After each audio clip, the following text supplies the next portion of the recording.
What's going on, guys? My name is Renegade. Today we're going to be talking about the new PTR patch that was released. To go and use this PTR update, you can go to your PC version of Overwatch, PC exclusive.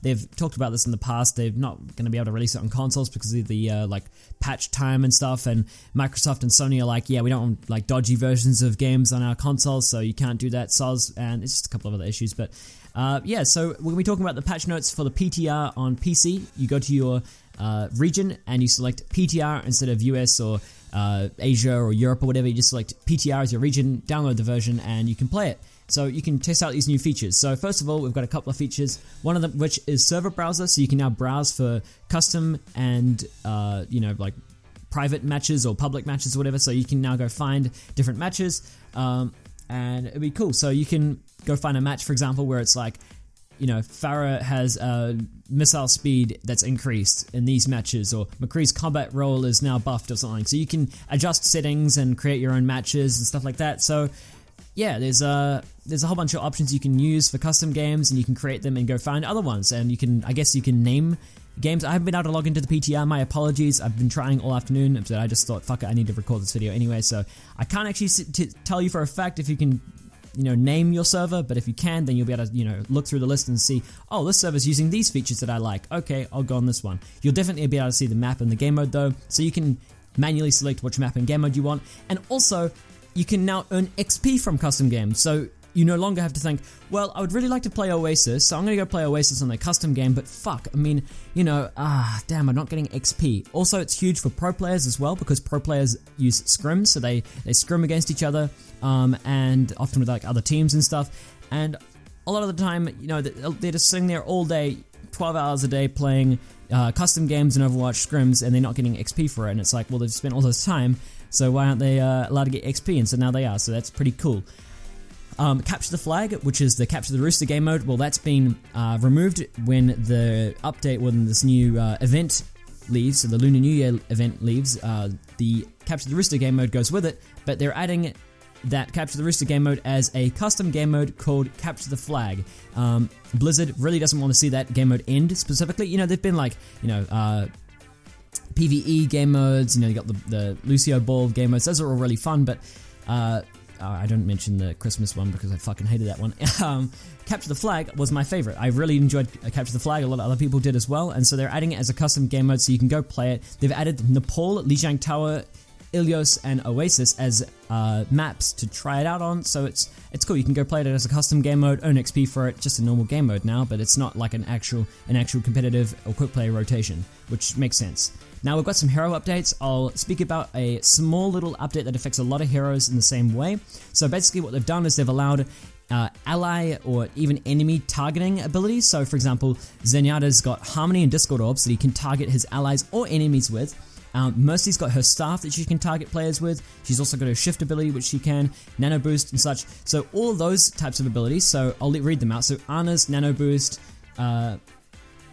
Mercy's staff and her shift ability, Sombra's hack ability, her hack targeting, Widowmaker's grapple hook targeting, Zarya's projected barrier, so her barrier that goes to her allies, that barrier, and Zenyatta's Harmony and Discord Orbs. All of those there, all those targeting, they all have sensitivities now that you can adjust. So I presume that means that you can make it so it transitions between targets more quickly. So you can be like, okay, I want this target, no, quickly change to the next target. So on a hero like Zenyatta, you might want to have that a bit more fast, so you can change Discord targets and Harmony targets quickly. Or on Ana, you might want a bit slower, so you can, fully solidify the fact that yes, I am definitely going to nano boost this Reinhardt. That's what I presume it means. If it doesn't mean that, then my apologies, but what it says is it basically says allows players to adjust nano boost's targeting sensitivity. So I don't know what that means, but I presume it means you can make it so it transitions quicker between people, or slower if you want. Now, as for the huge changes, well, there are 4 heroes from memory, unless I'm mistaken. I might be. 4 heroes from memory that have had significant changes, have not had significant changes rather, since the launch of the game to their kits. 5 heroes. I'm thinking of more as I continue this fucking video. 5 heroes off the top of my head: Winston, Junkrat, Tracer, Reaper, and Bastion. Most of those heroes have been pretty good since the launch of the game. and they've all been very, very effective in the meta and such. And so it's interesting to see that these heroes have had no changes whatsoever, whereas heroes like McCree have had like several since the game was launched, and so it's quite interesting. But anyway, Bastion is the first of those heroes to leave that list, and he's now one of the heroes that's had a change. So Bastion was deemed by the developers to be underused and not really as effective as they'd like. So what they did was they made his recon mode, the mode where he walks around, more viable, and also they expressed their want to make his turret formation, his sentry mode, less of like a suicide mission. And also they felt that tank mode felt a bit off as well, so I'll just read the changes. So his sentry mode, his turret mode, his deploy time has decreased to 1 second from 1.5 seconds. Bullet spread has been increased by 50%. Bullet spread is always at maximum, so there's no ramp up and ramp down time. It's just spread is always consistent. Magazine size was increased to 300 from 200. Headshot damage multiplier has been removed, and he no longer deals critical damage. What does that mean? Well, it means that he is a bit more shitty while in sentry mode. It's a bit more shitty as of now. I'll get to why that doesn't matter later on. His bullet spread on his recon mode, so the mode where he walks around, that's been decreased by 25%, which makes him way more accurate. It's actually ridiculous. 100% ridiculous how powerful that is now.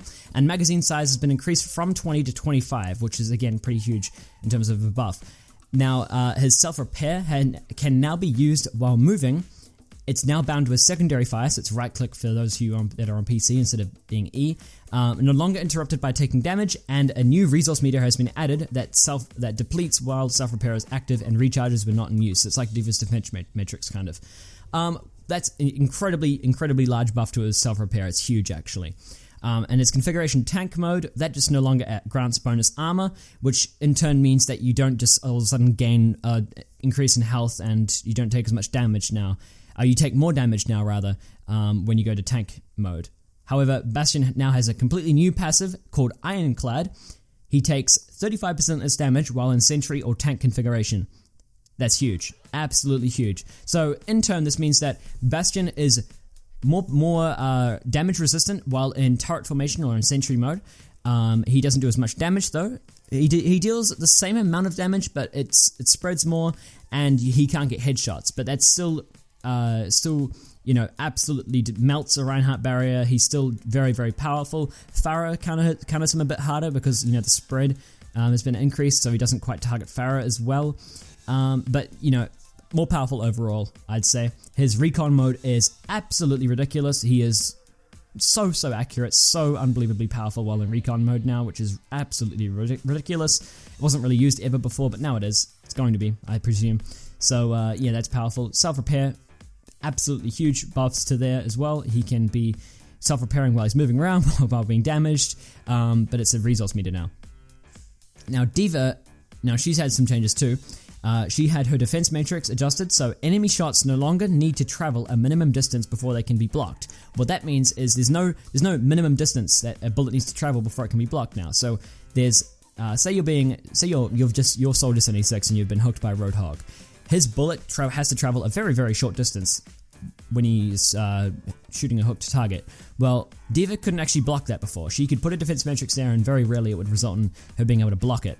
But now she can. She can block Roadhog hooks and bullets from stuff from her teammates. So that's cool. That's a cool little thing that they added there. Mercy, the last change I'm going to mention is for Mercy. Now, Mercy has had a huge change to her resurrection ability.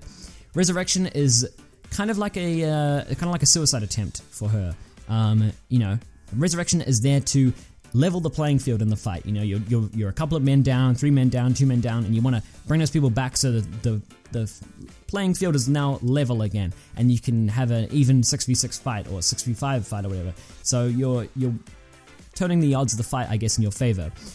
That often isn't the case because when Mercy does go for the res, she can't use her abilities. She can move, but she can't use her abilities while she's casting the res, while she's saying, "Heroes never die," and putting her arm up in the air. So she now becomes invulnerable along with the allies that she's been revived. So I presume that time, that little period of time where the players that have been rezzed are kind of like, they're opaque, a little bit opaque, and they can't be shot at, and they're a bit you know, they're invincible for a second, and then they can start using their abilities and fighting and shit like that. Mercy is now within that period of time where she can't be, you know, damaged or whatever. So it's not a suicide attempt anymore, and it's, you know, it just makes it less of a shitty ability, I guess.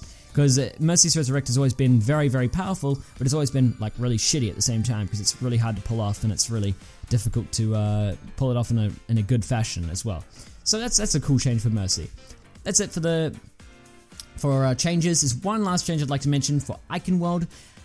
On the very, very last little push that the attackers have to do, so, you know, that gate that you go up to and it breaks down the castle door and then it pushes through, that's heavily skewed in the defender's favor, and that was actually quite interesting because, you know, you don't really think about it, but the defenders, what they can do is they push you right up against that wall, and there's only 2 exits and two entrances rather, 2 really small entrances, so they can really fuck you in terms of that being like 2 really small doorways that they can fuck you in.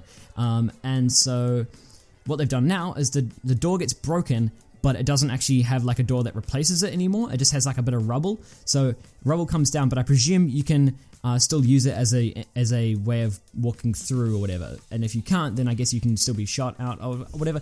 I presume it means that you can still go through. There's just a bit of rubble there, so it's not as wide of an entrance, but it's, you know, it's got a bit of rubble there.